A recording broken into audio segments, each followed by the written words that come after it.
Slay, it ain't so. Darius Slay announces today on social media that he is retiring from the NFL after 13 seasons.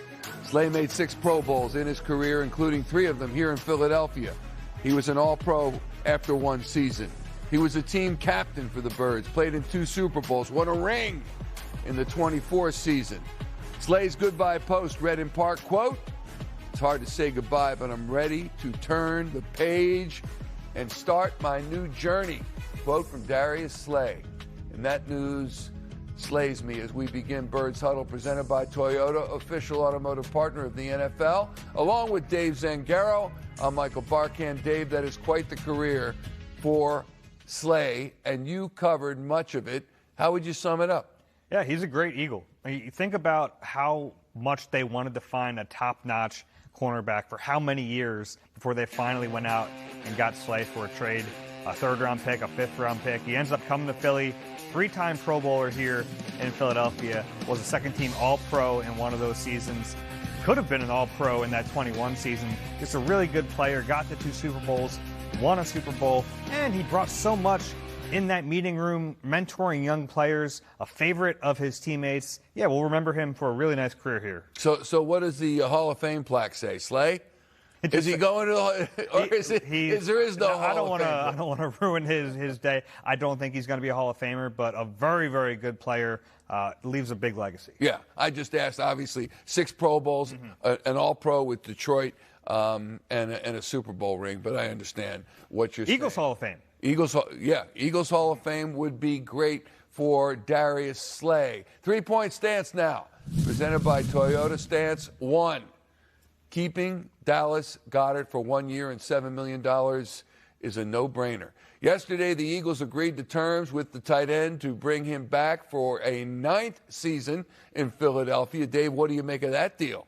Yeah, home run for $7 million, especially when you look at the tight end market this offseason. It was a little tepid, but you see guys like Isaiah Likely get paid, Cade Otton get paid, even Charlie Kolar. Dallas Goedert comes in under Charlie Kolar in terms of average annual salary, just the 1-year deal for him. But they desperately needed a tight end one atop that rotation, and Goddard's going to be a good fit in this offense. He's comfortable here, so I give credit to both sides. I think they both wanted this outcome, and they worked toward it, and eventually they found it. He says, in part, he also wanted to remain an Eagle, to retire as an Eagle. They're getting a good deal. He had a career year last year. Charlie Kolar makes more than... He does, yeah. And look, I don't know if he's going to retire as an Eagle, because at a certain point here, the Eagles do have to think about getting that long-term solution. But excited to have him back this year. I think he really will fit in this new Sean Mannion offense. I think it's a big... I bet you Jalen Hurts was pretty happy to hear that news on Sunday, maybe happier than anyone else. He gets his tight end back, the security blanket of a tight end as they change offensive schemes. That's a really big deal. I think it was important that Goddard got back here, especially after the Eagles weren't able to pivot and get a different tight end. Nice move by the Birds. Stance number 2. The Eagles still need a long-term answer at tight end. Yes, they do. Along with Goddard, they also have Grant Calcaterra and Johnny Munt on 1-year deals at tight end. Dave, these are some of the top names available in the draft upcoming. I know Kenyon Sadiq is chief among them, especially if you check with Barrett. He's a Kenyon Sadiq freak. What do you think about any of these guys, in particular Sadiq, in the draft for the Birds? Sure. I mean, Sadiq is going to be the top tight end off the board. Very possible he is not there when the Eagles take at 23. Already a great prospect, goes to the combine, knocks it out of the park. But just in general, it's definitely time for the Eagles to draft a tight end, something that Howie Roseman has not done much of. He's been the GM here in Philly since the 2010 season. He's drafted 4 tight ends. Just 4. It was 2010 Clay Harbor, 2013 Zach Ertz, 2018 Dallas Goedert, 2022 Grant Calcaterra. Those are the only 4 tight ends he's drafted. They are beyond overdue for him to bring in another one. Yeah, and he's drafted pretty well in that category, I think you'd agree. 3 of the 4 of them, certainly. Yeah, absolutely. I mean, and you look at Goddard and Ertz, 2 of the best in franchise history. And he drafted Goddard. Remember, he drafted Goddard a few months after Zach Ertz caught the game-winning touchdown in a Super Bowl. You can argue that maybe he drafted the replacement a little too early. It led to some friction at the end of Zach Ertz's time here. But we're now at the point with Goddard where he's 31. You got to figure out the exit strategy. Yeah, and many said when Goddard was drafted, what is he doing? And now we know what he was doing. Howie Roseman stands 3. Arnold Ebiketie will make an impact. Yes, he will for the Eagles. The Birds inked the edge rusher to a 1-year deal worth up to $7.3 million last week. AK, as he wants to be known, is a native of Yaoundé, the capital city of Cameroon. Who else is from Yaoundé, Dave? Oh, we know the big fella. We know Joel Embiid. Ebiketie spent 4 collegiate seasons at Temple before transferring to Penn State for a 5th year. So he played home games at the Link for the Owls and discussed becoming an Eagles fan during his time in Philadelphia. I became an Eagles fan, and I can tell you exactly when that happened. I remember 2017, I was a freshman at Temple, and that was, if I'm not mistaken, that's the year the Eagles won the Super Bowl. And we all know how this city gets after the Super Bowl here in Philly. And I remember being a young kid at Temple, walking down from Cicero B. Moore all the way to Broad Street and everything. And I feel like, if I recall, that's exactly when I became an Eagle fan, partially. Just seeing everybody, the joy everybody had in the street and everything. So it was a pretty special moment for me back then.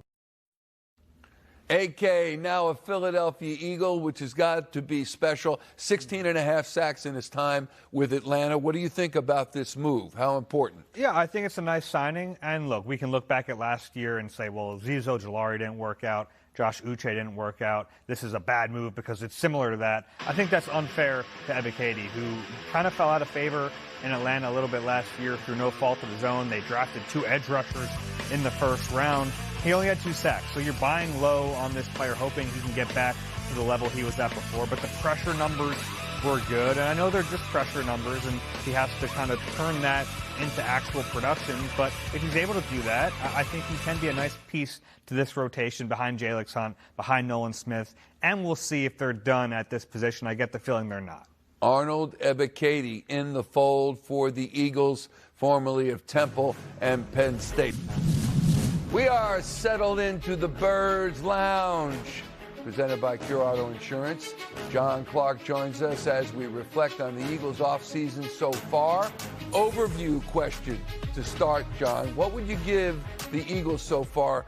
Either up arrow, down arrow, or no movement with regard to any success you perceive they might have in the offseason so far? This is so tough because Howie Roseman warned us last offseason and this offseason that really they weren't going to be big players in free agency and you're going to see a lot of guys go. They're not going to be able to keep everybody. So right now, it's disappointing, but this is what we've expected because the Eagles want to build their team by drafting good players and then keeping good players. So we kind of expected that a lot of these guys were going to go. I thought there was a chance Jalen Phillips would come back. He was their focus. So it is disappointing that they don't have that level of a pass rusher, and I expect that they maybe will make some other smaller moves with pass rushers, whether it's another free agent and then drafting a pass rusher at some point. But yeah, I mean, it's disappointing, but this is what we've come to expect because they have a lot of high-priced players, very good players, who have led them to a Super Bowl, and now you're trying to keep your younger players, and they've got to make room for Jalen Carter's contract. Dave, if you think it's disappointing as well, to the point that next year you're concerned, or are there still other options here? No, yeah, and I think it's important to remember that if we're going disappointing, we should also go incomplete because I don't think Howie is done acquiring talent. He's done this in recent years. We've seen trades in summer. We've seen trades during the season. So there's still a lot of time here for him to add talent. I don't think he's done. So I'd go incomplete for right now. And it's certainly disappointing. If you thought the Eagles were going to come out and make some big splashes, they didn't do that. But like John said, we knew that wasn't going to be the case. Yeah, well, let's talk about the recent big move, which is bringing back Dallas Goedert on a 1-year, $7 million deal. John, what did you think of that decision? I think it's a good decision. I mean, Dallas has been a good Eagle, and he has been productive. He may not be the same blocker that he used to be, but he is very productive in the red zone. And the tight end is the quarterback's best friend. And a lot of times, Jalen Hurts was able to get Dallas Goedert the ball when he needed to get the ball to somebody. I'm a little surprised it was only for $7 million as being reported. Last year, they were able to find a way to bring him back. So apparently, he's not getting a lot of interest around the NFL. So I think it's working in the Eagles' favor. And good on Dallas to come back here. I think he really, really likes it here. And I think he's probably excited about this new offensive coordinator, Sean Mannion, and the system that they're going to have. I think it's a great move. He is a good blocker, maybe not like he was. Great hands as well. He said the reason he wanted to remain here is to retire as an Eagle. What did you think about him being retained? Yeah, certainly for the price. What a steal. I mean, we look around the league at tight end contracts. Isaiah Likely got $13 million a year on a multi-year deal. To get Dallas Goedert back on a one-year, $7 million deal is pretty incredible. And to John's point, the new offense, I really do think it's going to help him. I think he's going to fit nicely in it. So much of his game is like yards after catch, in rhythm, in space. This is an offense that's going to be able to scheme him open a little bit, that can have him as a focal point of the offense. And then for Jalen Hurts to have that security blanket as we turn over this new leaf into a new offense, I think that's a big deal. Now, I haven't yet mentioned A.J. Brown during We the knew program. it was coming. Let this be the first time. There has been some discussion and reporting that a Goddard deal was partially tied to being able to trade A.J. Brown and the cap ramifications of both of those moves. Now that Goddard is back and his cap hit has been lowered, what happens, John, with A.J. Brown? Well, as the reporting keeps going on and on and on, over the last couple weeks especially, it leads me to believe that at some point, A.J. Brown must have told the Eagles he would rather move on. If it was his choice, I would rather go somewhere else, a new situation, and a new quarterback. So we've heard the insiders, Adam Schefter, Ian Rappaport, and guys say A.J. Brown would rather be dealt. And just talking to some people, I think once that happens, the Eagles then say, okay, well, it's probably best if we can possibly work out a move to get A.J. somewhere else. So it might be an amicable parting if they're able to trade A.J. And I think Howie Roseman is doing the best job he can by coming out and saying, we're not in the business of trading good players, and we would like to keep A.J. And then behind the scenes, because his agent apparently was also at the Combine talking to other teams. So we can surmise he would like to go to the Patriots, play with Drake May, and, of course, their head coach, Mike Vrabel. And so I think Howie is doing his best. I do think, and I have changed this stance, I do think in the end he will be traded. There's a reason why there's a lot of cap space available to the Eagles right now. Dave, is it like 36 to 40 million available right now? Fluctuates a little. It's a lot. Yeah. And so they're needing space for a Jalen Carter new contract, and possibly dead money for A.J. Brown. Yeah, so basically, Michael, the way that the cap ramifications work, Dallas Goedert, if he left, would have incurred a big dead cap hit of over $20 million. To have that dead cap hit and to balloon A.J. Brown, if you trade him before June 1st, to over $43 million in dead cap space, it wasn't really realistic that they'd do both of those moves. So by extending Dallas Goedert, by keeping him here, lowering that cap hit, it makes it possible to trade A.J. Brown before June 1st. Doesn't mean it's going to happen, but it makes it possible. Or could they use this cap space to get somebody? Who? I don't know. Who? That's why you two experts are here. I mean, Who? I think they're gonna continue to go at the level they did with Arnold Ebiketie, guys like that. You know, whether it's $5-6 million or something like that, and a safety and an edge rusher, I think is what they need. Yeah, I look at edge rusher still. If they were to make any kind of big move, we've heard the name Jonathan Grenard so much over the last couple of weeks. I still think that makes sense. I don't think getting Arnold Ebiketie takes you out of any other future edge rusher, especially a bigger guy like that. They don't have that body type in the room right now, so I think that is still very much on the table.